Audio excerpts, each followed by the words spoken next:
কয়েকটি গল্পে আমি পতিতার ক্যারেক্টার করেছি।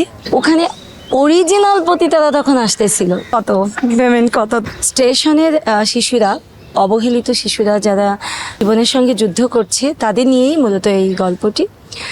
তো গল্পের কারণে শিশুদের সঙ্গে সম্পৃক্ত যে চরিত্রগুলো, তার মধ্যে একটি কেন্দ্রীয় চরিত্র আমি অভিনয় করছি। আমার বিপরীতে যারা ছিলেন, ইমতিয়াজ বর্ষণ ভাইয়া, এছাড়া শিপন মিত্র ভাইয়া, মৌখানও এখানে কাজ করেছে, এছাড়া সঞ্জয় রাজ, অনেকেই এখানে খুব গুণী অভিনেতা অভিনেত্রীরা কাজ করেছেন। প্রত্যেকে খুব আন্তরিক ছিল। বড়ি একটু ভিন্ন ধরনের গল্পেই কাজ করি। স্যান্ডেলিনা সো, রূপচর্চায় আভিজাত্য। এর আগেও আমি যে সিনেমাগুলোতে কাজ করেছি প্রত্যেকটি খুব ডিফারেন্ট টাইপের। মির্জা শাখাওয়াত হোসেনের একটি গল্পে কাজ করেছিলাম। আমি যে সিনেমাগুলোতে কাজ করি প্রত্যেকটি সিনেমাই একটু ডিফারেন্ট। আমি মূলত ডিফারেন্ট গল্পগুলোতে কাজ করার চেষ্টা করি। তো এর আগে খুব ব্যতিক্রমী একটি গল্পের সিনেমায় কাজ করেছিলাম, এম শাখাওয়াত হোসেন ভাইয়ার বীরাঙ্গনা ৭১। ওখানে একটি চমৎকার ক্যারেক্টারে কাজ করেছিলেন জাতীয় পুরস্কার প্রাপ্ত অভিনেত্রী সুমনা সোমা আপু। তো সুমনা সোমা আপুর সঙ্গে যখন কাজ করেছি, ওই কটা দিন আসলে অন্যরকম ছিল। এমন একটি পরিবেশটি অনেক বড় অ্যারাউন্ডে পতিতা পল্লী বানানো হয়েছিল। সাধারণ পাবলিক মনে করছিল যে এখানে মনে হয় সত্যি সত্যি পতিতারাই দাঁড়িয়ে আছে। সাধারণ পাবলিক এসে ওরকম তাদের পয়েন্ট অফ ভিউ, তাদের অ্যাটিটিউড সব কিছু ওরকম ছিল। তো খুব মজা লাগছিল, যেহেতু কোশ্চেনটা ছিল যে মর একটি থিম। এবং এর আগেও আমি একটি ফেস্টিভ্যাল ফিল্ম করতে গিয়ে আশ্চর্য ব্যাপার, আমার কয়েকটি গল্পেই ইন্টারন্যাশনাল ফেস্টিভ্যালে আমার অভিনীত সিনেমা গেছে, যেগুলো কয়েকটি গল্পেই আমি পতিতার ক্যারেক্টার করেছি।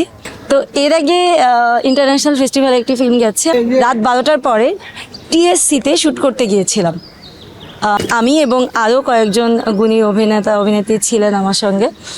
তো ওখানে রাত 12টার পরে টিএসসিতে ছোট ছোট যে খুপড়িগুলো থাকে, ওখানে আমাদের অভিনেত্রীরা পতিতার অ্যাটিটিউড করতেছিল, কি অভিনয় করছিল।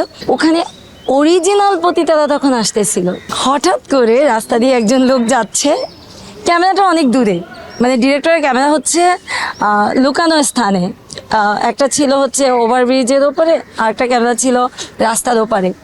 তো অরিজিনাল যারা পতিতাদেরকে ভাড়া করে, এরকম কেউ কেউ এসে বলতেছিল যে কত পেমেন্ট, কত। তো খুব মজা লাগছিল, একটা মজার স্মৃতি আসলে। যে এই ধরনের ক্যারেক্টারে দেওয়া হয় তা কিন্তু নয়, আমি ব্যতিক্রমী ক্যারেক্টারে অভিনয় করার চেষ্টা করি। আমি নিজেও আগে গল্পটা এলে আমি দেখি যে গল্পটা কীরকম।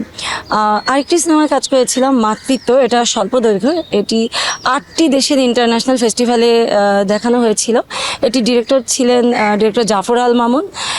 এই সিনেমাটিতে আমাকে 2 ঘন্টা ধরে মেকআপ দিয়ে ব্ল্যাক কালার করা হয়েছিল এবং আমি ওখানে 2টা বাচ্চার মা ছিলাম।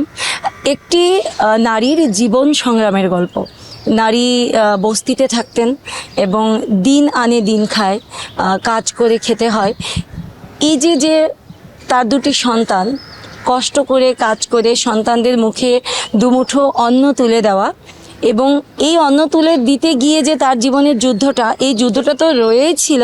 একটা পর্যায়ে গিয়ে দেখা গেল যে এই নারীটি শুধুমাত্র তার নিজের গর্ভের সন্তানদের জন্য না, এই অভাবের মধ্যে সে পথ শিশুদের মুখে অন্ন তুলে দিচ্ছে।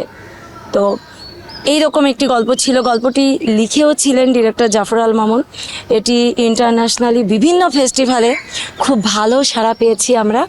আসলে কি, বাস্তব জীবন আর অভিনয় কখনোই এক হয় না। আমরা প্রত্যেকেই কিন্তু অনুভূতি সম্পন্ন মানুষ, আমাদের ভেতরে ফিল আছে, আমরা অনুভব করতে পারি।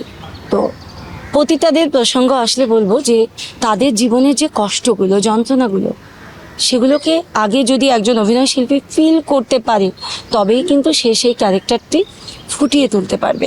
আগে তাকে ফিল করতে হবে। আর আমি একজন থিয়েটার কর্মী, আমার থিয়েটারে সবসময় একটা জিনিস শেখানো হয়েছে যে তুমি যা নও, সেই চরিত্রটি তুমি যদি ধারণ করতে পারো, তাহলেই তুমি অভিনয় শিল্পী। বাস্তব জীবনের সঙ্গে আসলে মেলানোর কিছু নেই। আমাকে আমার চরিত্রটিকে বুঝতে হয়, সেটি নিয়ে আমাকে যথেষ্ট গবেষণা করতে হয়, ভাবতে হয়, ওই রিলেটেড সিনেমা দেখতে হয়।